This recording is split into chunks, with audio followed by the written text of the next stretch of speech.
Hello बच्चों, welcome back. Part number 2, sectors of Indian economy, class 10th SST के chapter में। मैं आपका टीचर विवेक अरोड़ा आपको आज पढ़ाऊंगा पार्ट नंबर 2। तो शुरू करते हैं हम लोग।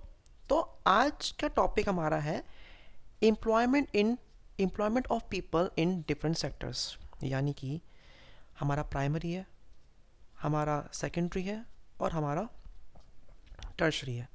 अब समय के साथ साथ इन तीनों सेक्टर में बदलाव आया है। तो कैसा बदलाव आया, क्या क्या हुआ, वो जानना है इसमें। ठीक है।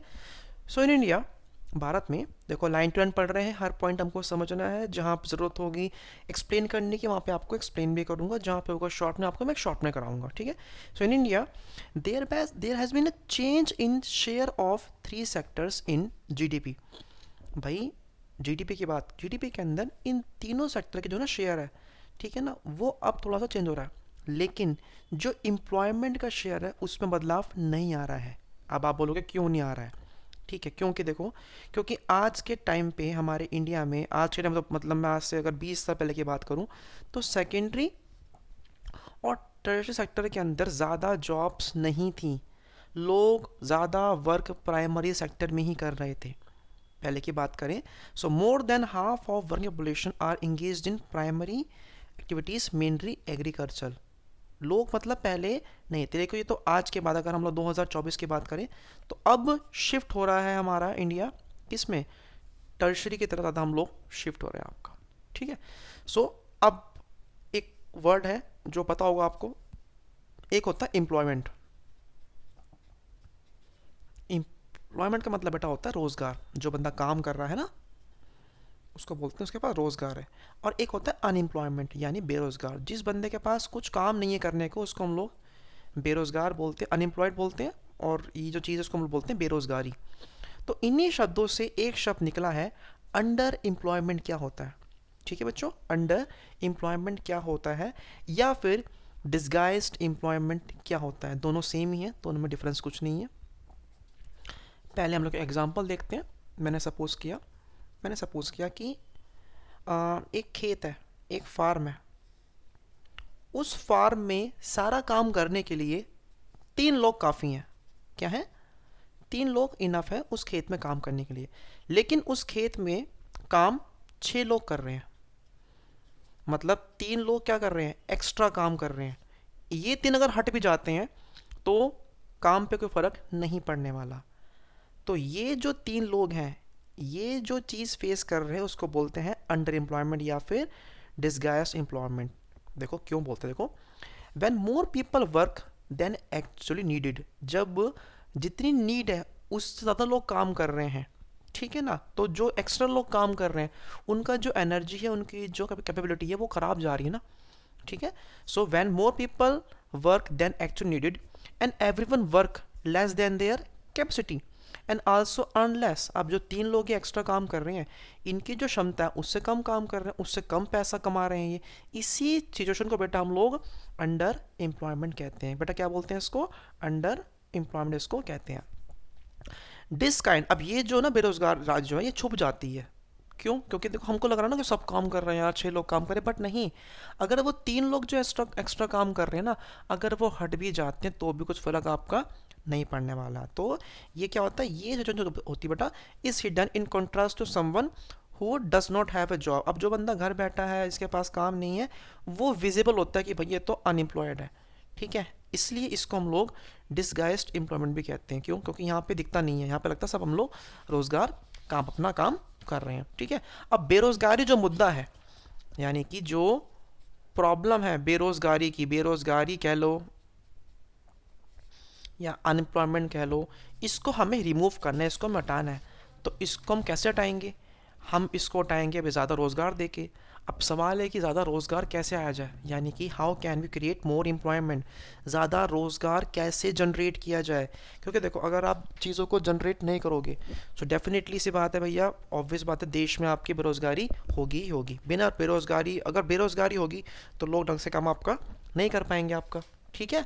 सो सबसे पहला पॉइंट क्या आता है आपका? Focus on bank credit. अगर बैंक, जितने बैंक होते हैं ना, वो अगर, पहला पॉइंट तो क्या है, अगर जो बैंक होते हैं वो बैंक स्मॉल फार्मर्स को अगर लोन देंगे, क्यों देंगे लोन? ताकि small farmers seeds, fertilisers, equipments, pump set, construction करने के लिए, फॉर इरिगेशन, ये फार्मर्स ये सारे काम करने के लिए वो लोन यूज़ करेंगे। जब ये फार्मर्स इनको यूज़ करेंगे तो ऑब्वियस बात है रोज़गार आएगा, पैसा आएगा तो ये और खेत लेंगे, और खेत लेंगे तो लोग भी आएंगे, ठीक है ना। तो ऑब्वियस ये बात, जब इनकी अर्निंग बढ़ेगी तो ये लोन को रीपे भी कर देंगे। और ये जो अकेला बंदा, देखो अकेला बंदा खेती कितनी कर लेगा, उसको लोग चाहिए होंगे, तो उसके ये सब खरीदने से रोज़गार क्या होगा, बढ़ जाएगा। तो हम लोग चाहते हैं कि भैया बैंक जो है वो किसानों को ज़्यादा लोन दे अगर हमको रोज़गार चाहिए। नेक्स्ट, जनरेटिंग एम्प्लॉयमेंट, यानी कि जब डैम्स बनेंगे, अब डैम तो मशीन नहीं बनाएगी ना आके, कनाल्स को तो मशीन बनाएगी नहीं, सड़कें तो मशीन बनाएगी नहीं, कौन चाहिए, हमको लोग चाहिए। तो जब ऑब्वियस द डेवलपमेंट होगी तो ऑब्वियस सी बात है, इन्हें करने के लिए क्या चाहिए, लोग चाहिए। तो आप देश के विकास में काम करोगे तो एम्प्लॉयमेंट अपने आप बनेगा कि लोग ही काम करेंगे आपके ये। दूसरा, फोकस, रोजगार बढ़ाने के लिए हमें स्मॉल स्केल इंडस्ट्रीज पर भी फोकस करना होगा। Setting up industries in semi rural areas where a large number of people may be employed. जब एक किसी गांव में जाके हम लोग इंडस्ट्री ओपन करेंगे तो लोग आएंगे काम करने, जब लोग काम करने आएंगे तो बेरोजगारी खत्म हो जाएगी, रोजगार बढ़ जाएगा। जैसे मैंने बोला, मैंने गांव में जाके कोई राइस मिल खोल ली, दाल की मिल खोल ली, मैंने बोला कि भाई मुझे तो शहद जमा करना है, कोल्ड स्टोरेज, देखो हर काम में लोग चाहिए, और जब लोग जुड़ेंगे तभी तो बेरोजगारी खत्म होगी ना दोस्तों। Next, improvement in education. अब हमारे देश में we need teachers, we need doctors, we need nurses, we need tourist guides. तो ये भी एक पॉइंट है आपका कि improvement in education, health and tourism. जब हम लोग when we create jobs in health and education sector by opening more dispensaries, ज़्यादा स्कूल खोले जाएंगे, ज़्यादा अस्पताल खोले जाएंगे, डिस्पेंसरी खोलेंगे, तो ऑब्वियस सी बात है भैया टूरिज्म भी तो बढ़ेगा, और लोग जब रोज़गार पाएंगे तो देश में जो है आपकी बेरोज़गारी ख़त्म हो जाएगी।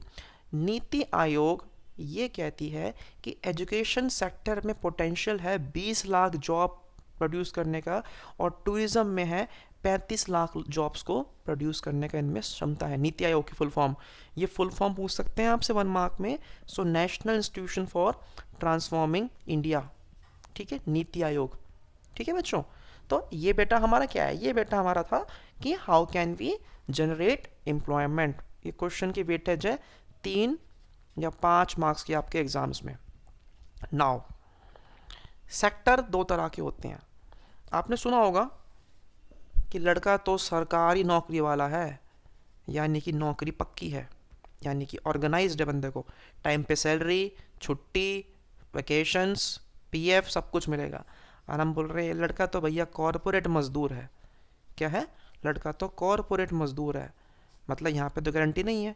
तो इन्हीं को देखो, सरकारी तरीके से होता है ऑर्गेनाइज्ड, और कॉरपोरेट मजदूर क्या होता है, अनऑर्गेनाइज्ड। अब ज़रा इसको पढ़ते हैं आपके पॉइंट ऑफ व्यू से कि डिफरेंस क्या होता है। वर्किंग कंडीशन के हिसाब से हम लोगों ने एक्टिविटीज़ को 2 पार्ट्स में डिवाइड किया है। कौन कौन सा, ऑर्गेनाइज्ड और अनऑर्गेनाइज्ड। तो पहले हम लोग जानते हैं ऑर्गेनाइज सेक्टर्स के फीचर्स क्या होते हैं। ऑर्गेनाइज सेक्टर्स के फीचर्स, ऐसे एंटरप्राइजेस और ऐसे वर्क प्लेसेस जहां पे रोजगार क्या है, रेगुलर है, यानी कि जनता को काम मिलेगा ही मिलेगा।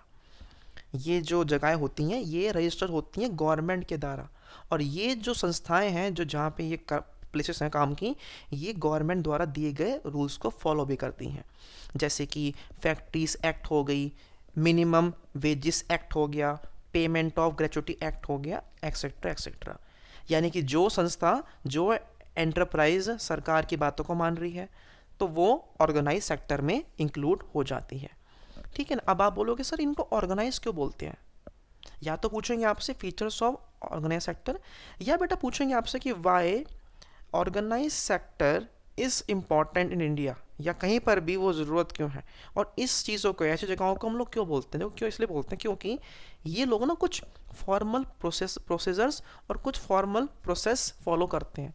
अब जो भी कंट्री होगी, देखो यार, जो भी इंटरप्राइज है, जिस कंट्री में ना तरीके से काम हो रहा है, वो कंट्री या कोई भी जगह वो आपकी ऑर्गेनाइज्ड कहलाती है, जहाँ पे तरीके से काम होता है आपका।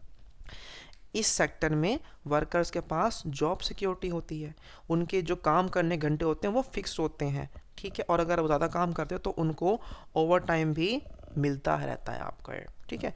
वर्कर्स को पीएफ मिलता है, ये मैंने बताया था पहले आपको, उनको पेड लीव मिलती हैं, उनको ग्रेचुइटी मिलती है, उनको मेडिकल बेनिफिट्स भी मिलते हैं। तो अगर आपके पेरेंट्स ऑर्गेनाइज सेक्टर में हैं तो इट मीन्स व्हाट, कि उनको ये सारी सुविधाएं मिल रही हैं। और अगर वो नहीं है तो देखो क्या होता है, अगर नहीं है तो भाई पढ़ाई पे ध्यान दो और आप फिर निकालो ऑर्गेनाइज सेक्टर के अंदर ये। प्लस ऑर्गेनाइज सेक्टर के अंदर भाई आप एक तरीके से क्या होता है ना कि देखो पॉलिटिक्स तो होती है बट थोड़ा पानी अच्छा मिल जाता है, आजकल जिम शिम लग रही है, अच्छा काम होता है, ये सब आता है। और उनको कुछ टाइम बाद जब वो छोड़ देते हैं जॉब तो उनको पेंशन मिल जाती है, ठीक है। अब इसका उल्टा क्या है, इसका उल्टा है ऑर्गेनाइज्ड सेक्टर। छोटे और स्कैटर्ड यूनिट्स जो ना तो रजिस्टर्ड है गवर्नमेंट की संस्थाओं में, गवर्नमेंट में, और ना ये सरकारी आदेशों का पालन करते हैं। जो बात मान रहा है वो ऑर्गेनाइज्ड है, जो बात नहीं मान रहा है वो अनऑर्गेनाइज्ड है आपका ये।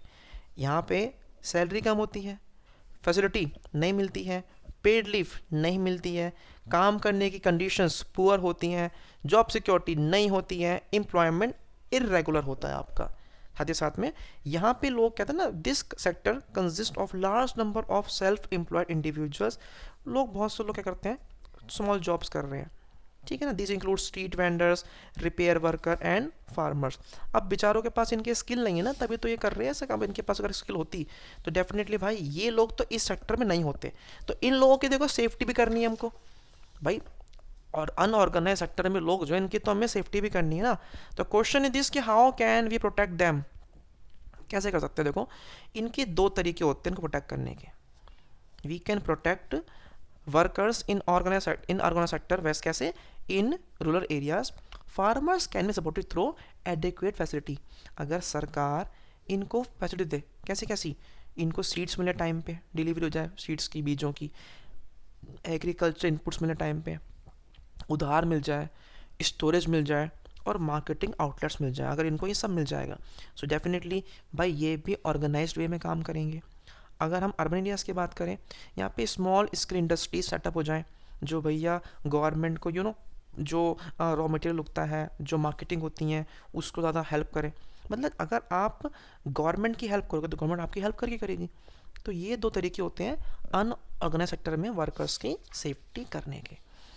अब हम लोगों ने दो सेक्टर्स को हम लोगों ने दो तरह से और डिवाइड किया हुआ है।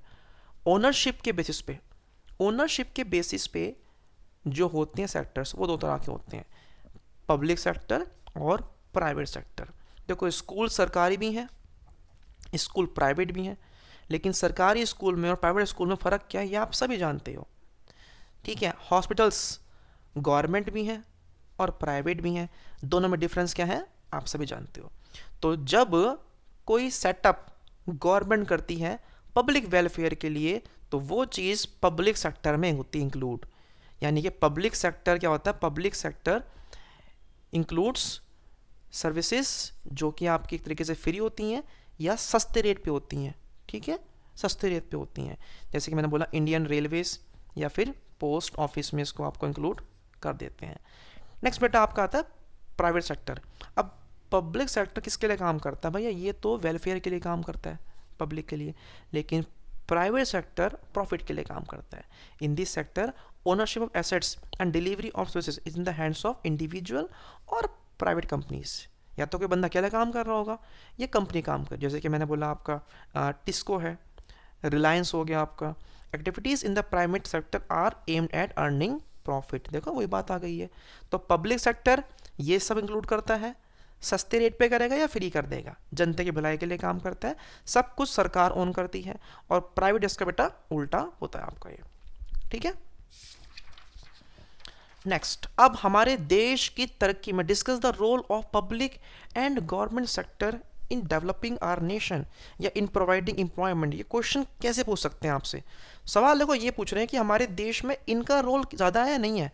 तो मेरे अकॉर्डिंग सरकारी सेक्टर का रोल ज़्यादा है, हमारे देश में भलाई एक्स्ट्रा हो रही है, क्यों, देखो क्या होता है, देखो गवर्नमेंट प्रोवाइड्स फैसिलिटीज, गवर्नमेंट ऐसी फैसिलिटीज प्रोवाइड करता है जो प्राइवेट सेक्टर कभी भी रीजनेबल कॉस्ट पे प्रोवाइड नहीं कर सकता, पहली बात। दूसरी बात, जैसे कि मैं बोलूँ, अब सरकार है, सरकार बनाती है रोड, वो बनाती है ब्रिजेस, वो बनाती है रेलवेज, वो बिजली पैदा करती है, थ्रू एजुकेशन एंड डैम्स, ठीक है ना। तो मतलब वो हर चीज़ तो कर रही है, ये चीज़ें कभी भी प्राइवेट सेक्टर आपका नहीं कर सकता, और करेगा भी अगर तो बहुत पैसे लेता है। दूसरा, governments have to undertake heavy spending and ensure that these facilities are available for everyone. सरकार, जो सरकार है ना हमारी, सरकार बहुत पैसा खर्च करती है तरक्की पे देश की, लेकिन सरकार को ये देखना भी पड़ता है कि ये सबको अवेलेबल हो रही हैं या नहीं हो रही, कि ये तो नहीं हो रहा कि सरकार की तरफ से निकल चुकी चीज़ें लेकिन जनता तक वो चीज़ें पहुंच नहीं पा रही हैं। ऐसी बहुत सी चीज़ें हैं जो जन तक नहीं पहुंच पाती हैं। The government has support private sector so that they can continue their production और बिजनेस। अब होता क्या है, देखो प्राइवेट सेक्टर बिना गवर्नमेंट सपोर्ट के चल ही नहीं सकता, क्योंकि बेटा गवर्नमेंट कभी कभार इनको सब्सिडी भी देती है, तभी तो ये कर पाते हैं इतनी तरक्की देश में। अगर गवर्नमेंट इनको नहीं देंगे सब्सिडी तो काम नहीं चलेगा इनका भी। गवर्नमेंट जो है वो बिजली को प्रोड्यूस करने के, सप्लाई करने के रेट्स पे काफ़ी छूट देती है, किसको, प्राइवेट सेक्टर को। बहुत कुछ करती है गवर्नमेंट यार, हमारे लिए भी और जो ये कंपनीज है इनके लिए भी। गवर्नमेंट जो है जो सरकार है हमारी, वो वीट और राइस खरीदती है फार्मर्स से, किस रेट पे, एक फेयर प्राइस पे, और हमको बेचती है। कैसे बेचती है, हमको भी वो सस्ते पे तो बेच रही है एक तरीके से। जो हमारी कंट्री में बीपीएल लोग हैं, बिलो पॉवर्टी लाइन, उनको जो मिलता है राशन वो भी तो सस्ते मिलता है रेट पे, तो वो कौन करवा रहा है बेटा, वो भी आपकी ये करवा रही है, सरकार ही करा रही है आपका। हमको अच्छी हेल्थ के लिए, अच्छी एजुकेशन के लिए जो फैसिलिटी मिलती है बेटा, वो भी आपको हमारी गवर्नमेंट तो प्रोवाइड कराती है। तो कितना रोल प्ले कर रही है बड़ा हमारे तरक्की में देश में। प्रॉपर स्कूल रन करना, अच्छी एजुकेशन दिलाना, पर्टिकुलरली एलिमेंट्री एजुकेशन दिलाना, ये सरकार की ड्यूटी होती है। गवर्नमेंट्स को ह्यूमन डेवलपमेंट, जैसे कि आपका safe drinking water, housing facilities, ये सब भी भाई हमारे लिए गवर्नमेंट करती है। ये ड्यूटी है गवर्नमेंट की, जो हमारे देश में पुअरेस्ट और इग्नोर रीजन्स हैं उनको भी आगे लेके आना, वहाँ पर भी थोड़ा सा स्पेंड करना आपका ये, ठीक है जी। तो ये सब सरकार की ड्यूटियां हैं जो सरकार को करनी है, जो रोल प्ले करती है गवर्नमेंट। अब यही रोल एक प्ले किया था भैया 2004 में हमारे देश में एक प्रोग्राम चलाया जिसका नाम था नरेगा, जिसको आज हम लोग मनरेगा नाम जानते हैं। तो इसके फीचर्स क्या आते हैं, शॉर्ट नोट, नरेगा क्वेश्चन आएगा ही आएगा भाई बच्चों, मेरे प्यारे बच्चों, आएगा ही आएगा। National rural employment guarantee act, full form जान लो, ठीक है। 2005 में आता है ये, जिसको पीएम लॉन्च करते हैं 2 फरवरी 2006 में। पीएम इस समय हमारे मनमोहन सिंह थे। आगे चल के इसका नाम हो गया MNREGA, Mahatma Gandhi national rural employment guarantee act, MNREGA. अब इस स्कीम के फीचर्स क्या हैं ज़रा हम लोग जान लेते हैं। ये टारगेट करती है उन लोगों को उन एरिया में जो गरीबी में है, जैसे कोई गांव है जहाँ पे लोग गरीब हैं, वहाँ पे इसका होता है टारगेट। अब what is the target, target ये होता है कि भैया ये उन क्षेत्रों में जाके 100 डेज का मिनिमम गारंटी काम उनको दे के आएगी हर साल में कम से कम। भारत में 625 डिस्ट्रिक्ट ऐसे हैं जहाँ के लोगों को इस स्कीम के द्वारा 100 डेज का काम दिया गया है। पहले तो ग्राम पंचायत प्रॉपर वेरीफाई करती है, उनको जो लोग होते हैं उनको जॉब कार्ड भी वो इशू करते हैं, ठीक है ना। तो काम मिल रहा है एक तरीके से, काम करेंगे तो पैसा मिलेगा, मतलब अनएम्प्लॉयमेंट को कम करने की मुहिम थी ये। इस एक्ट को हम लोग राइट टू वर्क भी तो कहते हैं, क्यों, क्योंकि अगर गवर्नमेंट फेल हो जाती है उनको रोज़गार देने में, तो भैया उनको बेरोज़गारी के जो भत्ते होते हैं, जो पैसा, वो उनको अलाउ करवाना पड़ता है, ठीक है बच्चों। So that's the second part of our economic series. I hope आपको वीडियोस अच्छी लग रही हो, इतना पढ़ो। मिलते हैं बहुत जल्द आपसे हमारे नेक्स्ट वीडियो में, और नेक्स्ट चैप्टर की नेक्स्ट वीडियो करेंगे। कमेंट करें, लाइक करें, शेयर करें। Thank you so much, bye bye.